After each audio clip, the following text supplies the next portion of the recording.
Hello, this is Memphis Community University. Today we're going to be doing an AP Calculus free response question practice. This is AB multiple choice like. So basically what happens is for every single free response topic, accumulation free response questions, graph, tables, area and volumes, etc. For every single free response question, we create 10 practice videos ranging from difficulty 1 through 10. So this is a difficulty 10 video, so this is going to be quite challenging. But there are, of course, free response questions that can't be categorized, so they're sort of the miscellaneous questions. They appear on every single year, but you can't really prepare for them because they range in sort of the variety of what they've been asking. So we've been doing difficulty 10. So in this video series, we've seen questions that involves just taking derivatives, limits, and things like that. We've seen piecewise functions. We've seen related rates, inverse functions, MBT, IVT. We've seen shapes of curves questions like relative max or mins and things like that. So now we have come to this difficulty 10. So hopefully you have found this video series useful.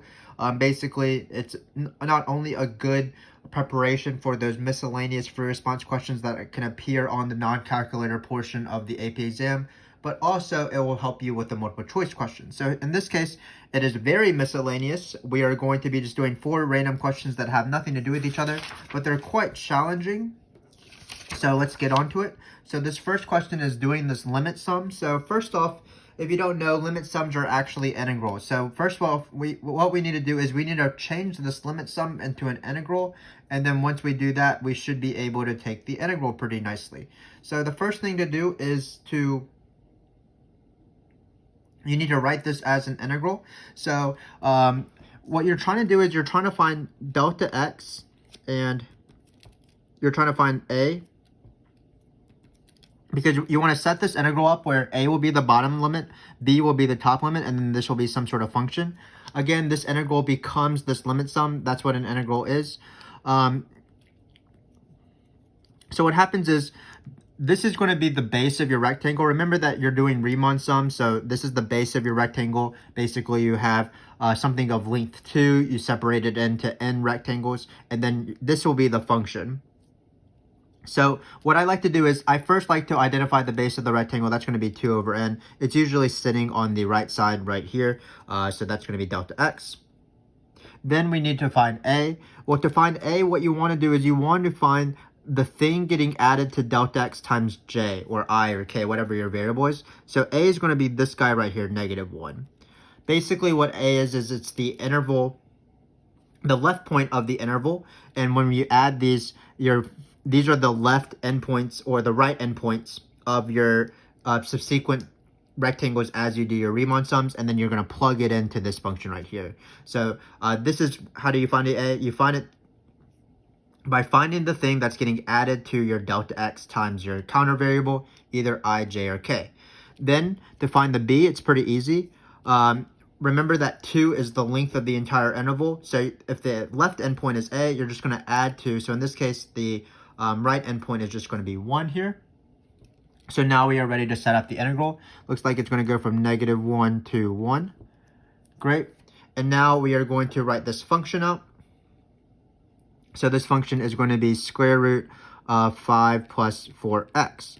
And how do I know this? Well, remember that our x's, the thing we're plugging in, are our left endpoint, so it's all of this. So basically you look for the thing getting added to a, and you replace that with your x.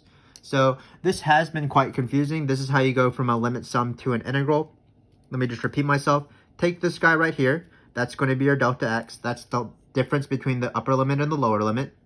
Find the thing getting added to delta x times I, j, or k, whatever your counter variable is. In this case, it's -1. That's great. Easy to find the other number, just add 2, because add whatever this number is. So it's 1 and -1. And then to find your function, just treat this as an x, because this is the thing we were plugging in to find the height of our rectangle. This is the base of the rectangle. This is the entire height. This is the left or right endpoint plugged into this rectangle. So that's what it is. This limit sum becomes the integral. This function part becomes this, and then the delta x becomes the dx. And then once you have this integral, this is just going to be a standard U sub. So limit sums aren't too bad. They are very theoretical. So if you want, you can watch a video where we focus just on changing limit sums to integrals or integrals to limit sums if you want to practice that. But for now, let's just do this integral. It's going to be a U sub. I'm going to do the U sub process. So it's going to be U is equal to 5 plus 4x, the inside function. Du is equal to 4 times dx, the derivative of this. Remember that you want to change your x values to u values. So that's going to be x is equal to 1. How do you change it? Remember, you don't plug it into this. You plug it into your u values because it's a u value. So it looks like we're going to get 5 plus 4, which is 9. Then we're going to get x is equal to negative 1. We're going to plug in negative 1 to this. Looks like you're going to get 1. So our new numbers are going to be 9 and 1. So these are the u numbers, not the x numbers. Then I like to substitute in one line at a time in terms of changing all my x's to u's. I see a 5 plus 4x here, so I'm going to replace that with u. I'm going to write it to the 1/2 instead of square root because I'm about to take an antiderivative. It looks like I have one last thing to replace, this dx. If you chose the right u, it should be in this step right here. It is. What we do is we're going to isolate that. So it's going to be dx is equal to du over 4. So we're going to replace dx with du over 4, but I like to take out my constant, so I'm going to write as 1/4. So again, this is how you change all your x's to u's. You choose your u, take the derivative, change your numbers by plugging in the x numbers into your u, and then replace all your u's with these two lines as necessary. So then we are ready for the integral. This is going to be the power rule, of course. Let's do it over here. This is not the best, most organized work, but whatever. So remember, you add 1. We can do this integral over here. So I rewrite the integral, so that's fine. So write the number in the front. Add 1 to the exponent, so 1/2 plus 1 is 3/2. Flip the new exponent, so it's going to be 2 over 3. And then we're going to plug in 9 and 1. So you can start canceling up stuff out. This is going to be 1 and 2. This is going to cancel, so it's going to be 1/6. We're going to plug in 9 according to the fundamental theorem of calculus, so 9 to the 3/2. And then we're going to write minus. It's still 1/6, plugging in 1 to the 3/2. So we are almost done. Unfortunately, this is not a calculator. It says no calculator here. So we do need to know 9 to the 3/2, just in case it's on a multiple choice question. And remember, whenever you have a fractional exponent, you should always do the denominator first, the root part, and then do the power. So for example, we can do this work on the side. 9 to the 3/2 is the same thing as 9 to the 1/2 cubed. 9 to the 1/2 is 3, so it's 3 cubed, which is 27. So again, not too bad. So we're going to have 27 divided by 6. And then 1 to the 3/2, same thing. The square root of 1 is 1, of course. 1 to the cubed is 1. So 1 to anything that's finite is 1. So it's going to be minus 1/6. And then it looks like we're going to have 25/6, and that is our answer. So again, two-part question. We first had to change the limit sum to an integral. How we did that is we just did the normal process. This is the delta x. This is the a. Find the b by adding the numerator of the delta x, and then find the function by seeing what is being plugged in, this parentheses here. Then for the integral, this was a typical u sub. So we let the u be the thing inside the square root. We take the derivative, change all the x's to u's. This 1/4 is coming out because that's what dx is, du over 4. And then to take this integral, we did power rule. We added 1, flipped the new exponent, canceled stuff out, plugged in 9, and we found that 9 3/2 is 27.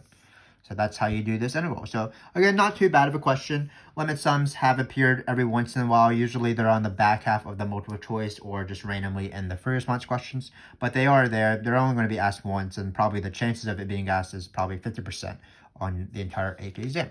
Still good to know though, because that's what integrals are by definition, limit sums.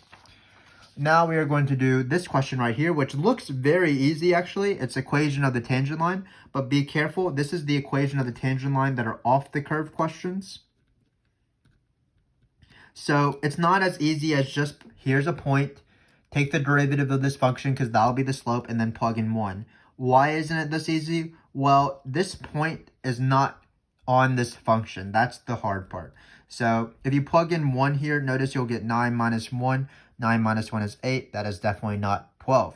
So what we do is, let me just draw a picture to tell you what's going on. This is an upside down parabola, minus x squared, and then shifted up 9, so it looks like this. And then 112 is somewhere right here. And basically, again, this point is nowhere on the curve. So what we're going to try to do is we're going to try to find multiple tangent lines. Notice it's kind of a weird question because it's not a single tangent line. So notice that this tangent line sort of goes like this. And then there's going to be one way down here, probably. Not the best picture. But basically, we're trying to find these 2 points, and we're finding the equation of the tangent line of these 2 lines. But to do that, we do need to find these points. And what we do is, we do a clever trick. We can recognize that we can find the slope of these 2 lines in 2 different ways. The first way is calculus, using derivatives, and the second way is algebra slope. So what we're going to do is we're going to call both of these points x comma f of x, because we need to be able to do algebra slope eventually. And we are going to set up the phrase calculus slope equals algebra slope. This is the phrase for MBTU. So it appears sometimes. Calculus slope is actually the easier derivative slope. It's just minus 2x using the power rule. Derivative of 9, of course, is 0. Now, algebra slope is like normal, y2 minus y1 over x2 minus x1. So again, this is allowing me to find the what this x value is, because we can write the slope in two different ways, algebra slope and calculus slope. So it's going to be this function right here, minus 12 over x minus 1. So now the next few steps will be just a bunch of algebra steps to solve this x. So what should we do first? Let's first simplify this 9 minus 12. We might as well. Looks like it's going to be negative 3 minus x squared over x minus 1. So this is the algebra slope. This is the calculus slope. We're setting them equal to each other. And we're going to solve for x. So when we have this quadratic, what should we do first? Well, we should just multiply this over. Be careful, we have to distribute it. Anytime you have a quadratic, what you want to do is you want to eventually factor it. That is the goal. So in this case, in order to try to factor it, we need to bring everything to one side. So we do need to distribute this guy. It's going to be minus 2x squared plus 2x is equal to minus 3 minus x squared. Now I'm going to bring everything over to this side because, again, I want to factor it. And in order to factor something, you need something to be equal to 0. So I'm going to bring the 2x over. That's going to give me x squared, because it's 2x squared minus x squared. Then it'll be minus 2x, bringing this one over, minus 3. Luckily, I think this does factor. This is going to be x minus 3, x plus 1, I believe, because minus 3 plus 1 is minus 3. Minus 3x plus 1x is minus 2x. So basically, once you get these x values, now that's x is negative 1 is this point, x is 3 is this point. Now it becomes a normal equation of the tangent line question. What we're going to do is we're going to find a point and a slope, where slope is the derivative because it's the word tangent. But now we actually have the x coordinates of the point. Remember that this point is not on the curve. It's not the point we actually want. We're going to find two equations where the points of the equation that we're going to use to construct the equation of the line, the coordinates of those points are going to be negative 1 and 3. So let's do that. So when x is equal to negative 1, we're going to have a point and a slope. So we'll have a point and a slope, and then we'll write an equation. Let's do that now. So to find the point, what we're going to do is we're going to plug in negative 1 into the original right here, 9 minus x squared. So when you plug in negative 1, that's going to be negative 1 comma 8, because it will be 9 minus 1 when you square. So that's the point. I wrote it in the wrong spot, but that's the point. And then the slope is going to be, you can actually plug it into the algebra slope or the calculus slope, but I'm going to plug it into the calculus slope because it's easier, and it helps me remember that always tangent lines have slope. That is the calculus slope, meaning the derivative of this function. So when we plug in minus 1, we're going to get 2. This allows us to write the equation of the line in point slope form because we have a slope and a point. Keep in mind that this point is so much better than this point because this point is actually on the curve. So it's going to be y minus the y coordinate equals 2 times x plus 1, x minus the x coordinate. So y minus the y coordinate equals slope times x minus the x coordinate. So that's one of the equations. That's when x is equal to negative 1. We have to do the same thing for x is equal to 3. So let's do this on the bottom here. So the point, again, is going to be 3 comma something. Well, when you plug in 3 here, you're going to get 9 minus 9, which is 0. Not complaining at all. And then when you have the slope, you're going to again plug it into this guy right here, into your derivative, into your calculus slope. So 3 times negative 2 is negative 6. So we can form the equation of this line now. So it's going to be y minus 0 equals negative 6, x minus 3. So that is the equation of the line. So hopefully this made some sense. Let's just go through it real quick. We did an equation of the tangent line question. This is off the curve, meaning that this point is not actually on the function. So we needed to find the points on the function that would be on the line that goes through 112.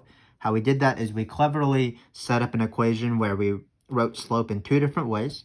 Algebra slope, which is y2 minus y1 over x2 minus x1, and also calculus slope, which is the derivative of the function. That's the slope of the tangent line. So in this case, after we set up this equation, we did a lot of algebra steps to find the x's, and then once we found the x's, it was a normal question. To find the equation of the tangent line, you need point and slope, where slope is derivative. So the point is plugging in these x's into the function to find the y-coordinate, and then the slope is plugging it into the calculus slope to find the slope. Then you do point-slope form to write the equation of the tangent lines. So hopefully that made sense. A very rare question. I remember them being asked this question in the context of some sort of tree, but that was a long time ago. But it's still nice to do because you never know if it will appear. Something that might be a little bit more common is a related rate question. Related rates, I think, used to have their own free response questions, but now they're sort of stuck in the middle and sort of at the end of random questions. Sometimes those table free response questions, if you want to check those out, some of those have related rates, but oftentimes it's in this miscellaneous sort of thing. So looks like we have our friend BBZ here. Whenever we have a related rate without a picture, we should just try to draw a picture. My picture isn't going to be incredible. Here's my friend BBZ. She's watching her other friend Phoenix. Both of them have videos on our channel if you want to check them out. But Phoenix is rising from the ashes, so here's some ashes, and she's rising. Great for Phoenix. Then we're going to form this triangle, and then it looks like we have an angle theta where between BBZ's eye line, so this is theta, and then we're going to do this related rate question. So oftentimes related rates involve triangles, but there's really 3 main types of triangle questions, and they're all quite different. So when you have an area question with triangle, the formula to use, of course, is area is equal to 1/2 base times height. When you have something about lengths of a right triangle, the formula to use would be the Pythagorean theorem. X squared plus y squared is equal to z squared, or a squared plus b squared is equal to c squared. And if you have some sort of thing about angles, the best thing to do is SOHCAHTOA.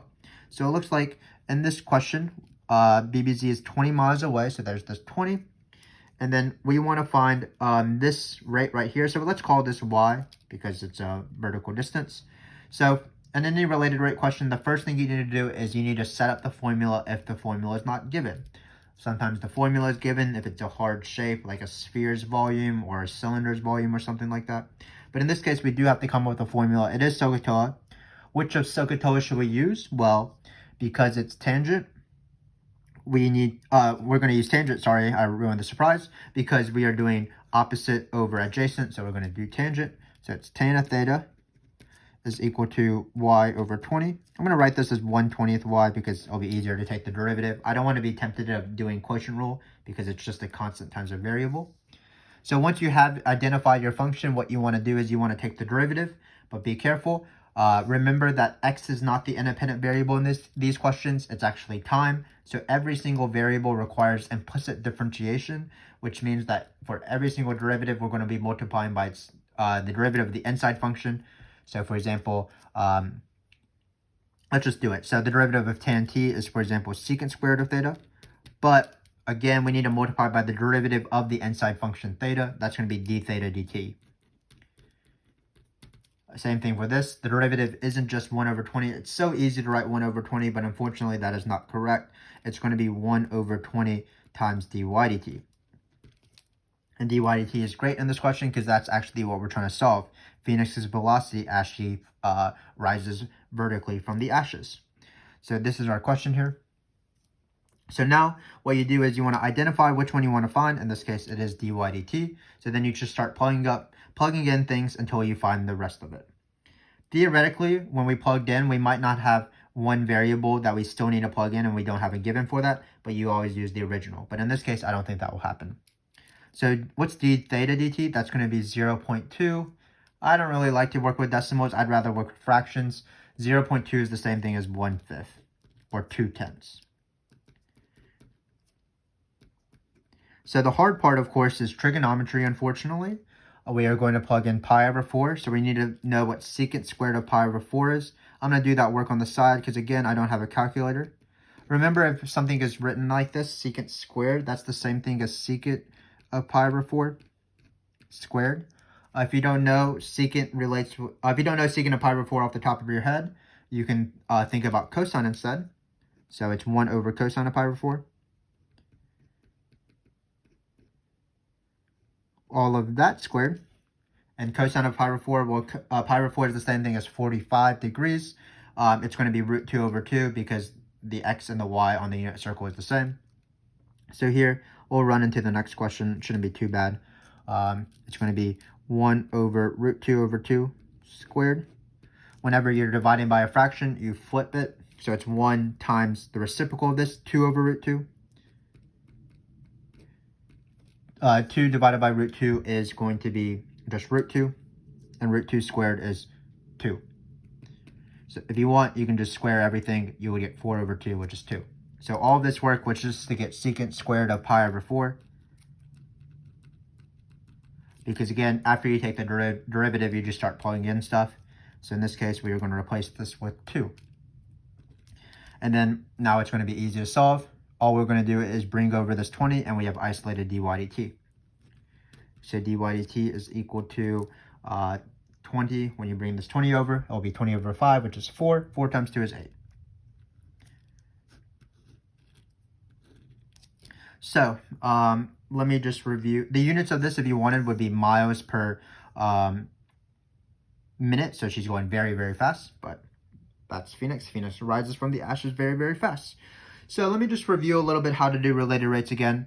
The steps are find a formula. In order to find a formula, you might need to draw a picture.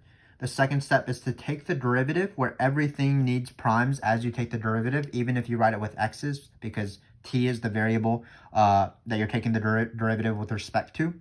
And then the third step would be start plugging in everything that you have.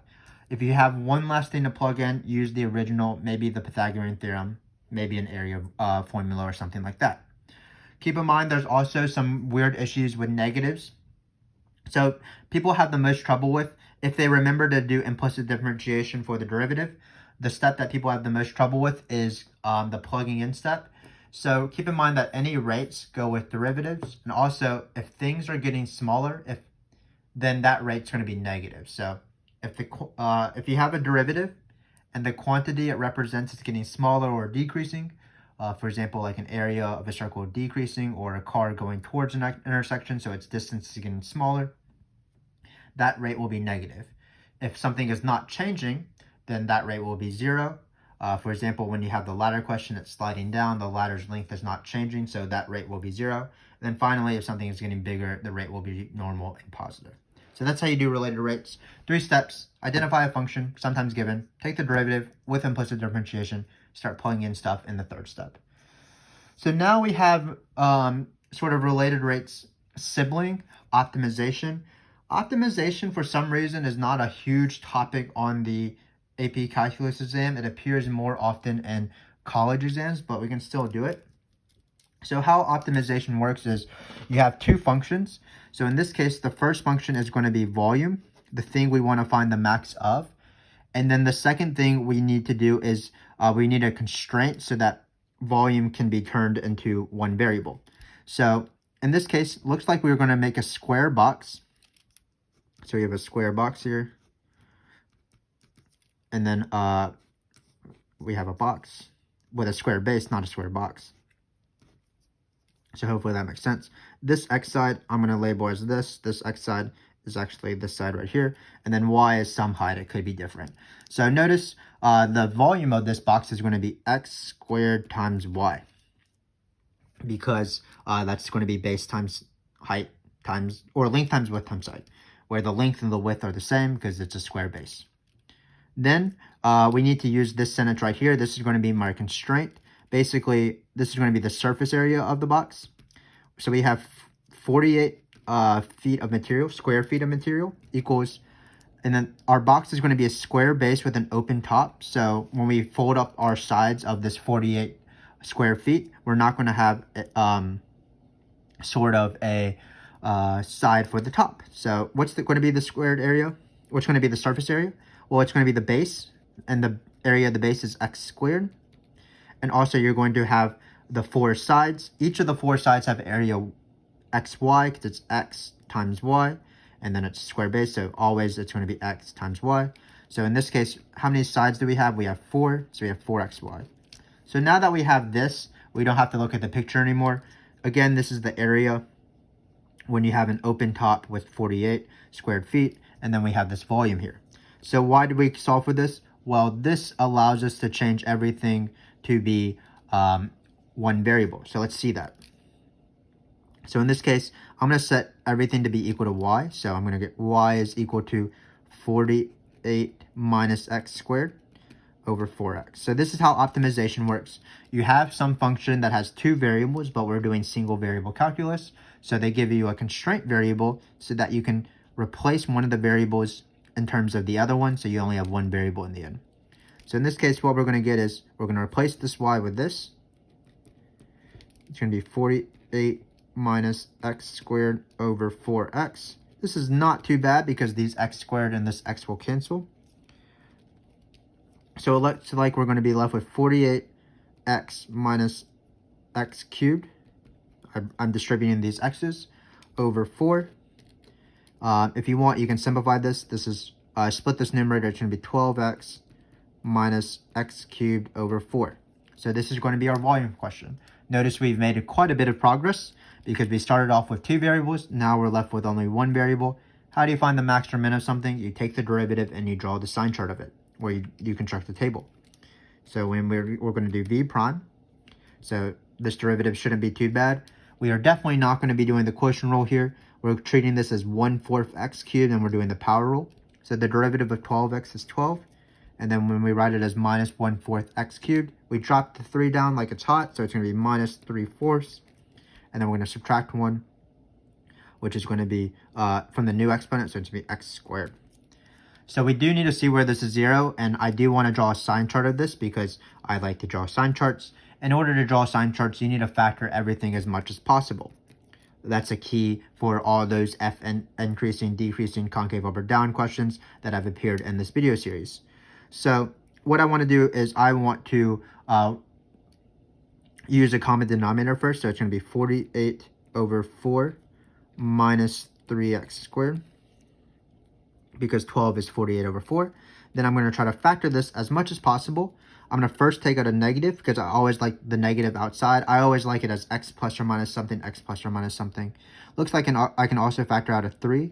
So it looks like it's going to be x squared minus 16 over 4 because 48 divided by 3 is 16.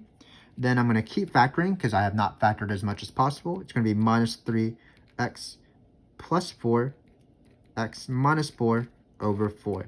So finally, I have factored as much as possible. Now I'm ready to draw the sign chart. So what is the sign chart going to look like?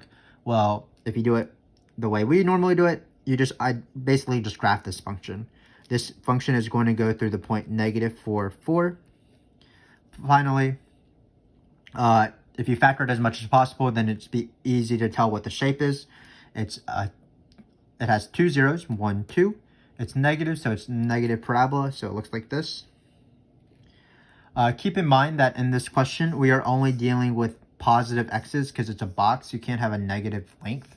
So we're going to cut off the sign chart. We're going to ignore this side of the sign chart, and this will be my sign chart. This is the derivative. And because this sign chart is so easy, the derivative is just positive and then negative. That means our function is increasing and then decreasing, which means that this point right here has to be the absolute max. So this is the first derivative test for absolute max or absolute min. We write a nice little sentence. The normal way is closed interval method, but because we don't have a closed interval, we can't do that. So I'm going to write the sentence. Because, hopefully you can see this, because V prime is basically we're just describing the sign chart. V prime is positive for x between 0 and 4, and then V prime is negative for x bigger than 4. Again, I'm just describing this sign chart. It's negative, and then it's it's positive, and then it's negative. That means it goes up, and then it goes down. V goes up, down, so it has to be an abs max there. So V has an absolute maximum at x is equal to 4, and that's the answer. Not quite the answer. We do need to find the volume, but the volume should be pretty easy. So let's just find the volume real quick. It's going to be 4 squared times, well, we need to find y, but to find y, we can plug it into this function right here. So when we plug in x is equal to 4, you're going to get 48. Let's do this because I might mess up. You're going to get 48 minus 16, that's 4 squared, over 4 times 4, which is also 4 squared. 48 minus 16 is 32. 32 over 16 is 2. So our volume is going to be 4 squared times 2. 4 squared times 2 is 16 times 2, which is 32. So this is my final answer. Again, I'm very messy in my work, but if you've seen our videos, you know that that is usually sort of the hazard of watching this video. But this is a nice optimization question. Again, it appears more often on the calculus exam questions, but it was actually a nice review. Basically, we use one function to turn another function into just in terms of one variable. Then we took the derivative of that function. It was a nice review of drawing the sign chart, which required us to factor this guy right here as much as possible. It ended up being a negative parabola. And it was also a nice review on the first derivative test for absolute max and min, absolute extrema. Basically, what you do is you just say what is going on in the sign chart. So hopefully you found this video useful. We did a limit sum, and the limit sum ended up being a u sub, so we did a u substitution. We had the weird equation of the tangent line questions off the curve, so we had to set calculus slope to be equal to algebra slope in order to find that, and did a little bit of algebra stuff. Then we were able to do our equation of the tangent lines like normal once we found the x's. We had a related rate where we identified the function being SOHCAHTOA, took the derivative where everything needed impdiff, and started plugging everything, where we did a little bit of trig, but it wasn't too bad. And then, of course, we had this optimization question with this box. 2 functions, one function making the other function in terms of one variable, taking the derivative, drawing a sign chart. The sign chart has to be this easy. It has to be positive, negative, or negative, positive. We justified, and then we found the volume. In the end, it was 32. So hopefully this video series has been useful as we go from difficulty 1 through 10. If you are an AB, this is sort of the end of our journey together. What I would do is if you're preparing for the AP exam, go back and watch some of these videos that you might find tricky. In this playlist, AB multiple choice like, really the level on the AP exam isn't this difficulty 10. It's probably more like difficulty 4 through 7, where you can hopefully really dominate difficulty 1 through 3 or something like that. Remember that for every single topic on the AP exam that isn't miscellaneous, for example, accumulation for response questions, table for response questions, area and volume, differential equations, we do this entire video series for that specific topic. So for example, for area and volume, we have an overview video, and then we go from difficulty 1 through 10, where our practice questions are based off old AP exams. So they're definitely a great thing to do. So if you're studying for the AP exam, think about the FRQs that you're most scared of. Go check out the middle-ish level of those difficulty videos. See if you can do those. If you can't, go to the easier ones. If you can, go maybe to the harder ones, and you will be fine. We made these videos so that you can succeed, and we are happy to help you guys out because we want you guys to succeed. So thanks again for watching. We have really enjoyed this journey with you if you have watched this video series from difficulty 1 through 10, and please check out some of our other video series on the other FRQs. So again, thanks again for watching.